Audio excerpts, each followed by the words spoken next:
रंजना और रेखा दोनों चचेरी बहनें थीं। दोनों की शादी अलग अलग शहर में हुई।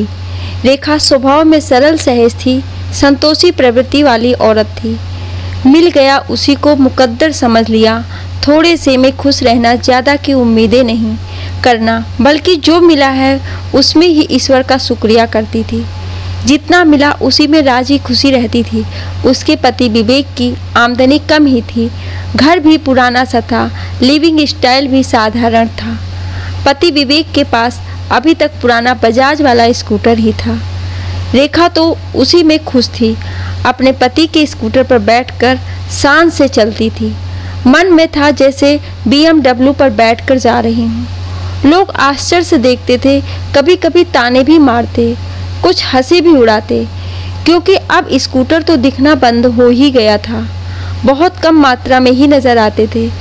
आजकल तो सुपर बाइक का ज़माना है। लोग तो कार और बाइक्स के नए नए मॉडल्स ले रहे हैं। 2-3 साल में ही गाड़ियां बदल रहे हैं। ऐसे में स्कूटर की सवारी करते विवेक व रेखा को उसके परिवार वाले ही अक्सर टोकते। पीहर से भी भाभीओं की टिप्पणी सुनते कान पक गए थे रेखा के। सभी कहते थे, तुम लोग तो सबसे पीछे हो। आजकल तो ऐसे घरों में नौकरानियां भी नहीं रहती, ऐसी गाड़ियां तो कोई नहीं चलाता। मगर रेखा को इन सब बातों से कोई फर्क नहीं पड़ता था। रेखा ने बाहरी लोगों के लिए कान बंद कर रखे थे। वे जानती थी कि उन लोगों के पास इतना पैसा नहीं है कि धनाढ़ लोगों की तरह जीवन जिया जाए। इससे अच्छा अपनी हैसियत में ही रहा जाए। वे दिखावा करने में बिल्कुल भी विश्वास नहीं रखती थी। अपनी परिस्थिति का उसे एहसास था। एक और रंजना, जो उसकी चचेरी बहन थी, दोनों बचपन से एक ही घर में एक साथ रहती थी। शादियां दोनों की सामान्य परिवार में हुई, मगर रंजना व उसके पति का स्वभाव अलग था। रंजना और उसके पति राजेश को दिखावे का इतना शौक था। आमदनी तो राजेश की भी कम ही थी, मगर रंजना अक्सर रेखा, चचेरी बहन, को नीचा दिखाती व रेखा से स्टैंडर्ड की बातें ही करती थी। हमारे स्टैंडर्ड काफ़ी अलग थे। ताने भी मारती थी, टॉन्ट भी करती थी। रंजना के पास car, AC, laptop, Apple iPhone, महंगे महंगे फर्नीचर, इलेक्ट्रॉनिक्स आइटम्स और एक किराए का घर, वह भी अच्छी सोसाइटी में महंगे रेंट वाला था। रंजना राजेश के बच्चों ने भी इस झूठे दिखावे वाले जीवन को सत्य मान लिया था। रंजना व राजेश ने अपने बच्चों को कभी एहसास भी नहीं कराया कि उनकी आर्थिक स्थिति कमज़ोर है और ये सब कुछ एक दिखावा है, उनकी हैसियत नहीं। फिर भी वे भेड़ चाल में अपना धन बर्बाद कर रहे हैं। एक और रेखा व विवेक के बच्चे संतोषी थे। अपने पापा के साथ बजाज स्कूटर पर चले जाते, कम खर्चीले और समझदार। अपने माता पिता की परिस्थितियां उनको पता थी और दुनिया को दिखाने के लिए नहीं, खुद के हैसियत से जीते थे। स्कूल व आसपास के दोस्त भले अक्सर चिढ़ाते थे, मगर वे चुपचाप रहकर सब कुछ सहन करते थे। एक दिन, आरो बेटा उदास क्यों हो? आज भी कुछ कहा क्या तुम्हें दोस्तों ने? विवेक अपने बड़े बेटे आरो से पूछता है। आरो, नहीं पापा, ऐसा कुछ नहीं, बस ये लोग ऐसे ही कहते हैं। तेरे पापा के पास स्कूटर है, तुम तो ऐसे मकान में रहते हो जो बिल्कुल पुराना सा है। तुम्हारे घर पर तो पुराना ही पुराना सामान है, हमारे यहाँ तो सब कुछ नया है। विवेक, तो तुमने क्या कहा? आरो, कुछ नहीं, मैंने उनसे दोस्ती छोड़ दी। मैं ऐसे दोस्त नहीं बनाता जो मेरे से नहीं, मेरे घर, मेरी गाड़ियों के कारण मुझसे दोस्ती करना चाहते हैं। मैं अकेला ही ठीक हूँ। आप हैं ना मेरे दोस्त, फिर क्या चाहिए? विवेक, मुझे गर्व है तुम पर। देखो बेटा, समय एक सा नहीं रहता। आज हमारी परिस्थिति है, कल शायद नहीं होगी। वक्त का कुछ पता नहीं। समय रंक को राजा, राजा को रंक भी बना देता है। समय बलवान है। इन सब दिखावे में जीवन नहीं चलता। हमें हकीकत से जुड़े रहना चाहिए। हम जो हैं वो है, झूठ नहीं है। मुझे भी बहुत लोग कहते हैं, ऑफिस में, परिवार और रिश्तेदार भी, कि आप ऐसे रहो, वैसे रहो, ये कर लो, वो कर लो, मगर मैं नहीं करता। बेटा, मैं जो हूँ वह हूँ। तुम्हें भी यही सीख दूंगा। जैसी परिस्थिति है वैसे रहो, पढ़ लिख कर मेहनत करो, आगे बढ़ो, ईमानदारी से जीवन जियो, जितना है उसमें संतोष रखो। सबसे बड़ा धन संतोष धन होता है। यदि वही नहीं है मन में तो लाखों करोड़ों रुपए भी व्यर्थ है। आरो, हाँ पापा, मैं भी यही समझता हूँ। मुझे कोई फर्क नहीं पड़ता उन दोस्तों के बारे में जानकर कि उनकी क्या लाइफ है। मेरे पापा तो मेरे सुपर हीरो हैं और वे मेरे लिए चांद तारे भी ला सकते हैं। वैसे भी जो मुझे चाहिए आपने कभी देने से मना नहीं किया। कुछ भी चाहा वह चीज़ मिल ही गई। फिर मेरे लिए आप सबसे अमीर इंसान हैं। कौन कहता है हमारे पास कम पैसा है? जिसके माता पिता बच्चों की हर ख्वाहिश पूरी करते हों, उनसे धनवान माता पिता मैंने नहीं देखा। कभी अचानक से रेखा आई, अजी सुनते हो, कल रंजना आ रही है, 1-2 दिन हमारे यहाँ रुकेगी। विवेक, बहुत अच्छा किया, वह यहाँ रह तो जाएगी ना? रेखा, हाँ तभी तो आ रही है, रहना तो पड़ेगा ही। विवेक, पिछली बार भी उसने कितने नाटक किए थे, एक दिन रुकने में कितनी कमियां निकाली थी, याद है? रेखा, हाँ वह सब भूल जाओ। इस बार उसका बेटा शाश्वत भी आ रहा है। आरो और शाश्वत दोनों का एक दूसरे से मन लग जाएगा। उसको कुछ काम है, फिर अगले दिन ही वह निकल जाएगी। देखते हैं वह हमारे यहाँ रुकती है या होटल में। विवेक, होटल में ही रुके तो अच्छा है। रेखा, क्या कह रहे हो?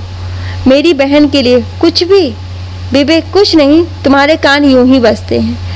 अगले दिन रंजना अपने बेटे शाश्वत के साथ रेखा के घर आती है।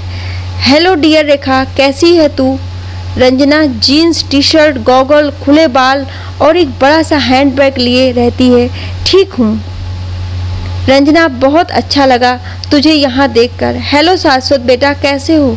हेलो मासी। आरो कहाँ है? आरो अंदर कमरे में है, जाओ मिल लो। और रंजना, आओ बैठो। जब से तुमने बताया कि घर आने वाली हो, बस तब से ही तुम्हारा इंतज़ार हो रहा है। सुनिए तो, देखो कौन आया है। जीजा जी नमस्ते, कैसे हैं? क्या हाल है आपके? तभी विवेक कहता है, अरे वाह रंजना, बहुत बढ़िया हूँ। बस तुम बताओ, कल से प्रतीक्षा में हैं हम सभी, और राजेश जी नहीं आए।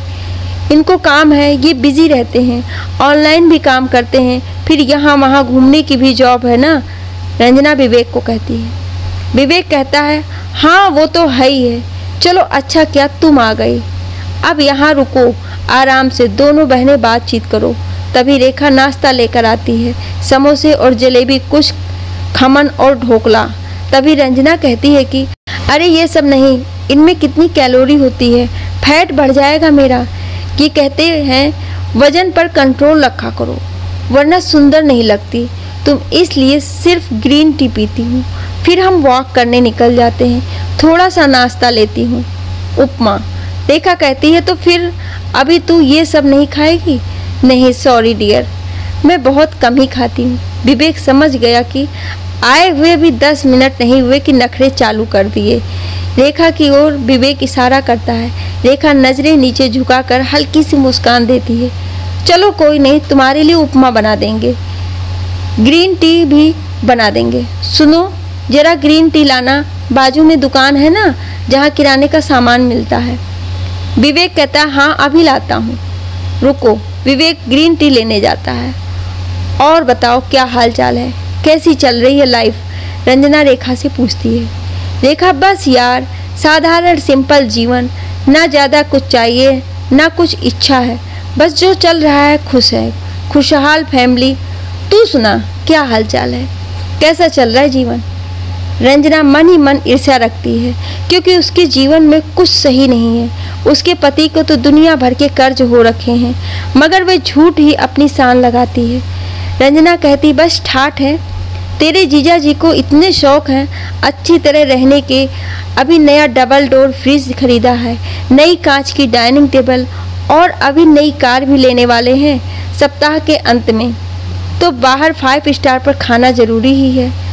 और मुझे कहते हैं कि खबरदार साड़ियाँ पहनी तो तुम तो जीन्स टॉप और स्कर्ट पर ही बहुत अच्छी लगती हो। मैं तो चाहती हूँ कि साड़ी भी पहनूं कभी, मगर उन्होंने तो मेरी सारी साड़ियाँ पैक करके एक बक्से में डाल दी। एक और रेखा साड़ी ही पहनती थी। बहुत साधारण सी रहने वाली रेखा को हेयर वॉश किए हुए 3-4 दिन हो जाते हैं। कभी पानी की कमी, कभी पारिवारिक जिम्मेदारियां, और उसे तो सादगी से ही रहना पसंद था। पति विवेक को भी इसी तरह से रहने की आदत थी। फैशन से दूर दूर तक का नाता नहीं था। रेखा और विवेक को और रंजना विपरीत थी। विवेक ग्रीन टी लेकर आता है, ये लो ग्रीन टी का पैकेट हमारी साली साहिबा के लिए। रंजना मुस्कुराती है, थैंक यू, इसकी क्या ज़रूरत थी जीजू। विवेक, क्या हो गया, तुम कितनी बार ही तो आती हो, आज कितने सालों में आई हो बहन से मिलने। कहाँ पर है दुकान, रंजना पूछती है। विवेक, यहीं पास में थी, पैदल चलकर ले आया। जीजा जी, आपके पास कौन सी गाड़ी है, 2 व्हीलर 4 व्हीलर। रेखा ग्रीन टी लेकर आती है, कहती है तेरे जीजू को किसी भी चीज़ का शौक नहीं है, सिंपल है, उनके पास स्कूटर है, उनके पिता का यानी मेरे ससुर जी का, जो आज तक चलाते हैं। ये लो तुम्हारी green tea. Ranjana green tea के लिए ग्लास चेंज करने को कहती है। रेखा, मैं बड़े कप में पीती हूँ, इसमें मुझे नहीं पी जाती, तुम्हारे पास है क्या। रेखा, हाँ क्यों नहीं, रखा है, अभी लाती हूँ। रंजना कहती है तो जीजू आप लो ना, बढ़िया बाइक या कोई लग्जरी कार, और घर को भी एक नया लुक दो। और ये है ना राजेश, इनको तो इतना शौक है, आपको फ़ोटो दिखाती हूँ। ये देखो डबल बेड जो कुछ साल पहले ख़रीदा था, और ये सोफ़ा एकदम नया है। और ये देखो डेकोरेशन, पता है वह खुद घर का डेकोरेशन करते हैं अपने हाथों से। अभी दिवाली पर उन्होंने 50,000 के फ्लावर पॉट खरीदे थे। शौक रखने चाहिए इंसान को, मैं तो कहती हूँ राजेश जैसे बनो। सब उनको कितने अच्छे तरह से रहना आता है। रेखा चुपचाप सुनती है। विवेक भी कहता है, हाँ सही कहा, राजेश की बात ही अलग है, सबका अलग अलग है तरीका, मुझे सिंपल ही पसंद है। आप भी कोई मकान देख लो ना रेंट पर, कहाँ इस पुराने खंडहर में रह रहे हो। हम लोग रहते हैं जिसका किराया है 25,000 मंथ, इतना तो मैं और राजेश मिलकर कमा ही लेते हैं। रेखा रंजना की सब सच्चाई जानती थी, मगर वह सोचती थी कि घर आई है तो क्या कहे। मगर रंजना का घमंड तो उसकी बातों में ही झलक रहा था। जीजा जी, हम लोग अलग हैं, रेखा जैसे नहीं है, हमारे यहाँ का माहौल अलग है। हमारी सोसाइटी रिच लोगों की है, जहाँ एक स्टैंडर्ड है। रेखा तो पहले से ही ऐसी थी, ऐसा ही घर मिला, और मेरा तो ख्वाब ही अलग ही था। क्यों रेखा? रेखा चुप ही रहती है। रंजना टेप रिकॉर्डर की तरह चालू हो गई थी, वह फेंके जा रही थी। बड़ी बड़ी बातें रेखा से बर्दाश्त नहीं हुआ। रंजना, तुम घर पर आई हो, कोई दूसरी बात कर सकते हैं हम। ये सब क्या लगा रखा है, हम एक ही परिवार में बढ़े पले हैं, तुम और मेरा स्टैंडर्ड भी एक ही था। और अब सच सुन लो, आज भी एक ही है। सुनकर रंजना चौंक जाती है। तुम जो बड़ी बड़ी बातें कर रही हो ना, वह मैं अच्छी तरह समझती हूँ कि वह सब क्या है। तुम घर पर आई हो और आती हमारी कमियां निकालने लगी, या जाने बगैर कि हम आर्थिक रूप से मजबूत हैं या नहीं। रंजना, मेरे कहने का मतलब ये है कि सब आगे बढ़ गए, अपने सभी भाई बहन, तू ही पीछे रह गई। तेरे कारणों से विवेक जीजा जी भी पीछे रह गए। मुझे देख, मैंने अपने पति को कहाँ से कहाँ तक पहुँचा दिया। कुछ नहीं करता था राजेश, आज देख। रेखा, पता है मुझे, अब मेरा मुंह ना खुलवा तू। तेरे घर के आगे कर्ज मांगने वालों की भीड़ लगी रहती है। अब सुन सच्चाई, तुम दोनों खर्च करके घर को उठा नहीं, डुबो रहे हो, वह भी बाहरी दिखावे में। और किससे दिखावा कर रही है? अपनी बहनों से। मुझे सब असलियत पता है कि राजेश कहाँ से इतना पैसे लाते हैं। रंजना, ये बिल्कुल गलत है। किसने कहा तुझे? रेखा, तो फिर कहाँ से आता है इतना पैसा, जब उनकी कोई क्वालिफिकेशन ही नहीं है ऐसी। और तू कितना कमाती है? 10,000 या 15,000? ससुराल से तो तुम दोनों को 1 रुपया नहीं मिला, फिर कैसे इतना धन आ गया? विवेक, अरे बस भी करो बहनों। रंजना चुप ही थी। रेखा, देखो, मैं अपने जीवन में खुश हूँ, मुझे ऐसे दिखावे करने की आदत नहीं है जिससे हमारे ही आफत आए। तुम लोग जिन लोगों के लिए ताम झाम या दिखावा कर रहे हो, वे तुम्हें वैसे भी कुछ नहीं समझने वाले। उल्टा कर्ज किसके चढ़ रहा है? तेरे और राजेश जी के। दुनिया तो बड़े बड़े बंगलों में कमी निकाल देगी और किसी को दिखाने के लिए अपने आप को गिरा थोड़ी लेंगे। हमें पता है तुम्हारी सैलरी इतनी नहीं, फिर भी तुम तिगुना खर्च कर रही हो, जो कि सरासर गलत है। एक दिन फंस जाओगी तो कोई बचाएगा नहीं।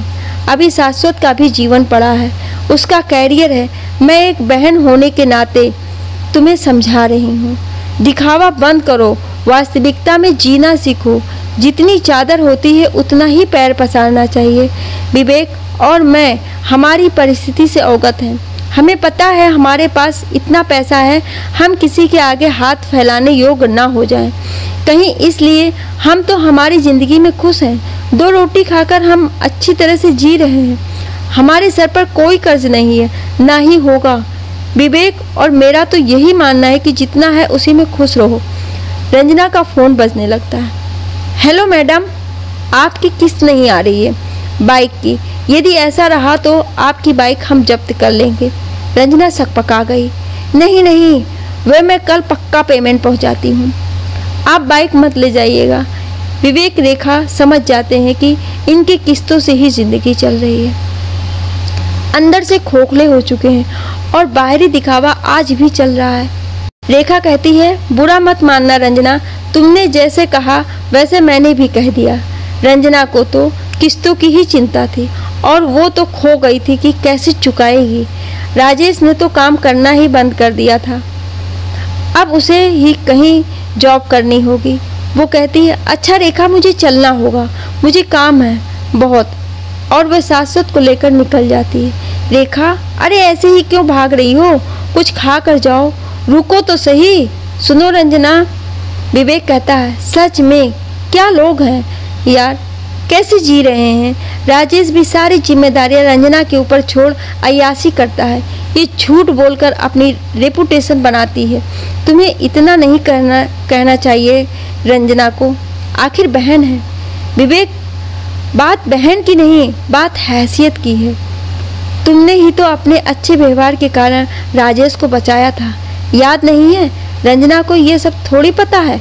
तुमने व्यवहार कमाया है और राजेश जी ने सब कुछ गंवाया है। अगर आपकी जान पहचान या इतना अच्छा व्यवहार नहीं होता तो राजेश को तो कितने ही लोग हॉकी लेकर मारने वाले थे। वो तो कितने ही लोगों का पैसा खाकर भाग गया था। विवेक, अब छोड़ो ना ये सब, वह अनजान है। रेखा, उसे आपके लिए नहीं कहना चाहिए था, बस इसलिए मैंने सुनाया था। रंजना को नहीं पता तो क्या, मुझे तो पता है, मैं अनजान नहीं हूँ। आप जैसे शालीन और सज्जन व्यक्ति को हमेशा नीचा दिखाती है। ये भी नहीं सोचती कि अगर आप नहीं होते तो विवेक को छोड़ो ना, हमने हमारा फर्ज निभाया और जब ज़रूरत होगी तो हम हमेशा खड़े रहेंगे। ये लोग दिखावा करने में ही अपनी ज़िंदगी बर्बाद कर देंगे। तभी रंजना का फ़ोन आता है। हेलो रेखा, प्लीज़ विवेक जीजू को भेज, राजेश से कुछ लोग हाथापाई करने घर आए हैं। जब तक विवेक पहुंचता तब तक राजेश को बहुत चोट आ चुकी होती है। विवेक राजेश को हॉस्पिटल लेकर जाता है और उसका इलाज करवाता है। रंजना के पास इतने पैसे नहीं होते कि वह दवाइयों का बिल चुकाए। विवेक ही उसकी दवाई तक खर्च भी उठाता है और दोनों को उसके घर लाकर छोड़ देता है। रंजना कहती है, विवेक जीजू बैठिए, चाय पी लीजिए, तब जाइएगा। विवेक ने कहा, रंजना इसकी ज़रूरत नहीं है, लेकिन मैं तुम दोनों को एक सलाह ज़रूर देना चाहता हूँ।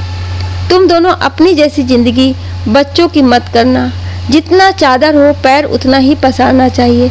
ऐसे दिखावटी हैसियत का क्या फ़ायदा जहाँ की जेब में एक पैसा ना हो। रंजना और राजेश दोनों ने विवेक से कहा, सॉरी विवेक, हमें माफ़ कर दो, आज हमारी आंखें खुल गई।